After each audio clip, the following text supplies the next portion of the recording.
스킨 보톡스 같은 경우는 근육이 아니라 그냥 진피 상층부에 넣는 거거든요. 그 부위가 좀 다르다라고 생각하면 되고, 콜라겐 생성을 자극하지는 않지만 진피에 이제 미세한 상처를 내주고 염증 반응을 통해서 콜라겐 생성을 이렇게 좀 간접적으로 좀 도와주는 건 있거든요. 원장님 나 이거 왜 3, 4개월밖에 안 가요? 이렇게 얘기할 때가 많은데, 제가 늘 고객님들한테 드리는 말씀이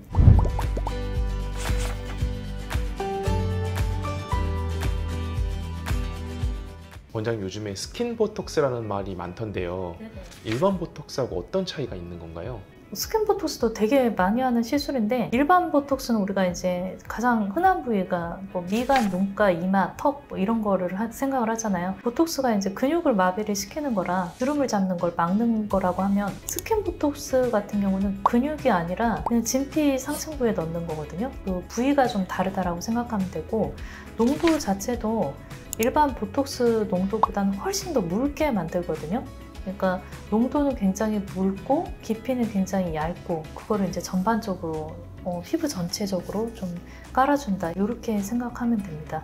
원장님, 그러면 스킨 보톡스는 어떤 효과가 있나요? 스킨 보톡스도 보톡스니까 일단은 이제 주름을 좀 많이 펴준다 이렇게 하는데, 이마, 미간, 눈가 보톡스 말고도 피부에도 되게 미세한 잔주름들이 있거든요. 그런 미세한 잔주름을 좀 펴는 게 일단 스킨 보톡스의 역할이고, 스킨 보톡스가 항콜린 작용을 해서 땀샘이라든가 피지샘, 그런 혈관 확장을 좀 막아주는 역할을 하거든요. 그래서 우리가 스킨 보톡스 위치가 진피 상층부에 넣는데, 진피 상층부에는 이제 뭐 땀샘도 있고 피지샘도 있고 불필요한 혈관들 같은 게 있는데, 항콜린 작용을 나타내면서 이것들의 기능을 좀 많이 떨어뜨리거든요. 그래서 땀샘을 일단 억제한다. 우리가 이제 겨드랑이 땀 보톡스라든가 다한증 보톡스 할 때 그 깊이가 이제 스킨 보톡스 깊이라고 생각을 하면 되고, 그래서 스킨 보톡스 하고 난 다음에 내가 얼굴에 땀이 많이 나는데 땀이 좀 준 것 같다 이렇게 얘기하시는 분들도 있고, 피지샘 작용을 억제를 하거든요. 그래서 얼굴이 굉장히 번들번들거렸다거나 피지 여드름이 많았던 분들도 스킨 보톡스 맞으면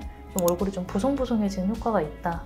항콜린 작용을 나타내면서 불필요한 혈관 같은 경우도 이제 좀 수축이 되는 효과가 있어요. 그래서 뭔가 홍조가 있거나 예민해 보였던 피부도 좀 톤업이 되고 맑아지는 느낌이 있다 생각할 수 있습니다. 그리고 스킨 보톡스를 맞으면 일시적으로 이제 모공이 좁아진다라는 생각을 하게 되는데, 이거는 이제 항콜린 작용 때문에 피지샘 분비가 억제가 되면 피지가 좀 덜 나오게 되고, 그렇게 함으로써 모공이 좀 좁아지는 효과는 있어요. 모공에 대한 어떤 근본적인 대책은 아니긴 하지만, 그래도 일시적으로 모공이 좀 좁아지면서 피부가 굉장히 좀 광채가 난다. 스킨 보톡스 맞으면 피부가 되게 쫀쫀해 보인다라는 얘기도 많이 듣는데, 보톡스 자체가 직접적으로 콜라겐 생성을 자극하지는 않지만 진피에 이제 미세한 상처를 내주고 염증 반응을 통해서 콜라겐 생성을 이렇게 좀 간접적으로 좀 도와주는 건 있거든요. 그런 부분이 있어서 얼굴의 탄력이 또 개선되는 것도 있고, 그리고 스킨 보톡스는 이런 턱 라인이라든가 이쪽 테두리 라인에 넣으면 이쪽 라인이 좀 정리가 되고 살아나게 되거든요. 그래서 그런 부분에 리프팅 효과도 있다.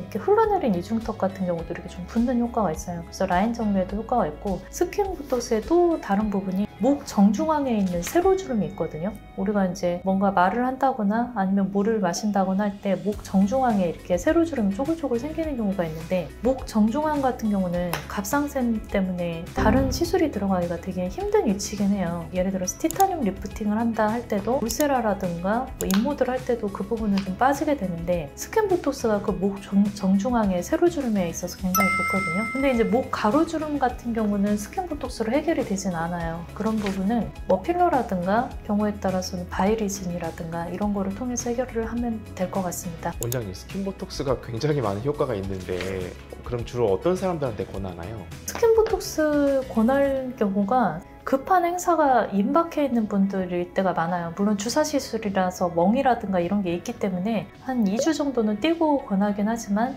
빨리 당장 좀 확 이뻐져야 된다. 스킨 보톡스가 굉장히 적합하죠. 스킨 보톡스 같은 경우는 학부형물이 있다거나 가족 행사가 임박했다거나 하는 분들한테 다 좋아지는 거거든요. 혈관도 좋아지고 잔주름도 피부 결도 좋아지고 모공도 좋아지기 때문에 굉장히 부스터 같은 효과를 확 낼 수가 있어요. 단기간에 이뻐져야 되는 분들, 그런 분들한테는 많이 권해드리고 있습니다. 원장님, 그러면 스킨 보톡스 같은 경우도 연령대가 따로 있나요? 스킨 보톡스도 사실은 어느 연령대에 해도 다 괜찮아요. 20대 분들은 주름이 없을 없으니까 20대 분들도 스킨 보톡스를 해야 되나요? 이렇게 물어볼 때가 있는데 그분들에게 아직 잔주름이 많지는 않지만 피지가 많을 때도 있고 모공이 많을 때도 있고 또 피부가 예민해서 혈관 같은 게 있을 때 뭐 그러면은 그런 부분에다 놔도 되는 거고, 그리고 40대 이후부터는 우리가 본격적으로 얼굴에 잔주름이 생기기 시작하는 시기잖아요. 근데 요새는 막 안티에이징보다는 슬로우 에이징이 대세인데 스킨 보톡스 같은 거를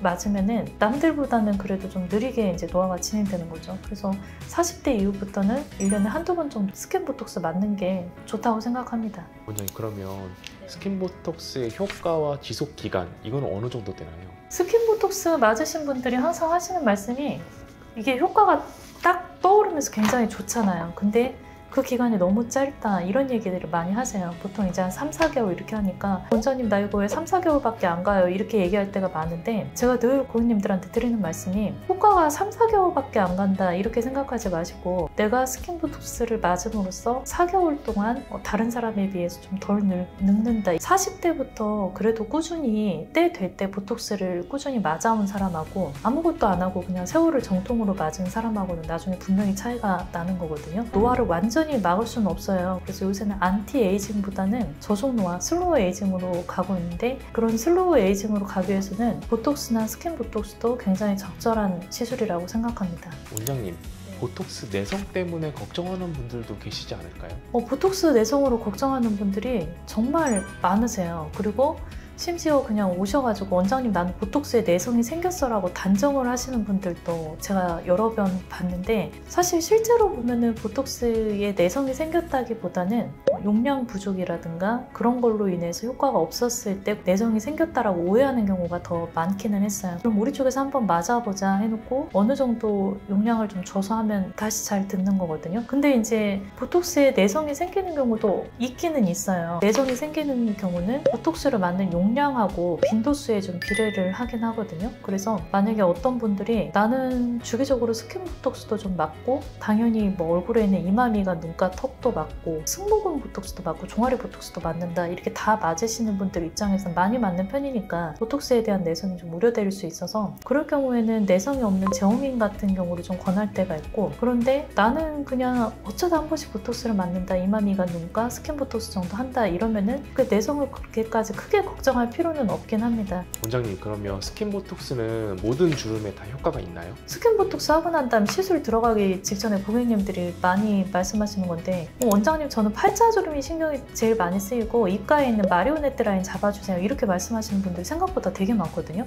스킨 보톡스가 그 부분들에 대해서 별로 효과가 없어요. 이제 물론 팔자에 잔주름은 저희가 미세하게 잡아드리긴 하지만 팔자주름 같은 경우는 그렇게 해서 잡힐 게 아니라 볼륨 소실에 의한 거여서 어떤 경우에는 그냥 볼륨을 채우는 필러 같은 걸 하는 게 맞기도 하고, 그리고 특히 입가에 있는 잔주름이라든가 입가 마리오네트 주름을 잡기를 원하시는 분들이 많은데 그 부분 스킨 보톡스 들어가면 입이 돌아가거든요. 입가가 마비가 오기 때문에 물 마실 때 이제 물이 줄줄 샌다거나 그래서 입가 쪽 바짝에는 스킨 보톡스가 들어가지가 않아요. 입가 주름 같은 경우는 스킨 보톡스를 많이 이제 쓸 수가 없는 지역이기 때문에 그 부분은 사실 리쥬란 같은 거를 해서 잔주름을 이제 간접적으로 잡아낸다 이렇게 하는 게 더 좋을 것 같아요. 원장님, 그러면 스킨 보톡스도 손주사가 더 좋은가요? 기계 주사가 더 좋은가요? 저희 병원은 스킨 보톡스도 그렇고 뭐 리쥬란 주베로 다 거의 손주사를 하고 있어요. 이유는 그 스킨마다 두께하고 깊이가 좀 다르고 부위마다 조금씩 다르거든요. 근데 그거를 기계로 일률적으로 하는 것보다는 숙련된 의사 선생님들이 본인이 직접 손주사를 하는 게 훨씬 더 기계보다 더 정교하고 더 정확하다고 생각을 하고 있습니다. 원장님, 그러면 스킨 보톡스하고 어떤 주의사항을 지켜야 되나요?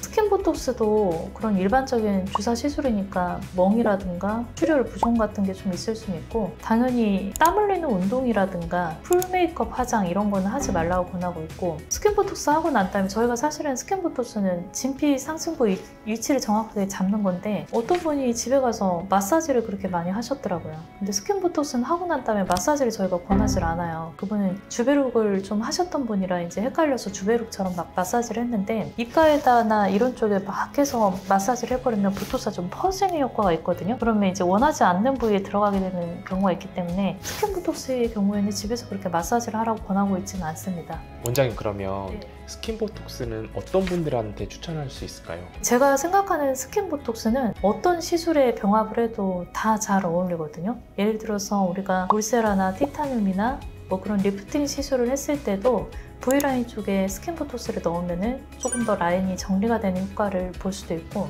그리고 모공 때문에 프락셀을 받고 있거나 뭐 니들 RF 시술을 받고 있는 분들한테도 스킨 보톡스를 넣으면 모공이 또 일시적으로 굉장히 많이 좁아지기 때문에 그런 부분도 있고, 여드름이 굉장히 많고 기름이 많은 분들한테도 스킨 보톡스를 넣으면 얼굴이 보송보송해져요. 그래서 스킨 보톡스는 어떤 시술하고도 병합이 잘 된다. 그래서 약방의 감초처럼 여기저기 두루 쓰이고 있고, 당연히 스킨 부스터인 리쥬란이나 주베롯과도 굉장히 궁합이 좋습니다. 그래서 스킨 보톡스는 두루두루 그 쓰임새가 많다, 이렇게 생각하고 있습니다.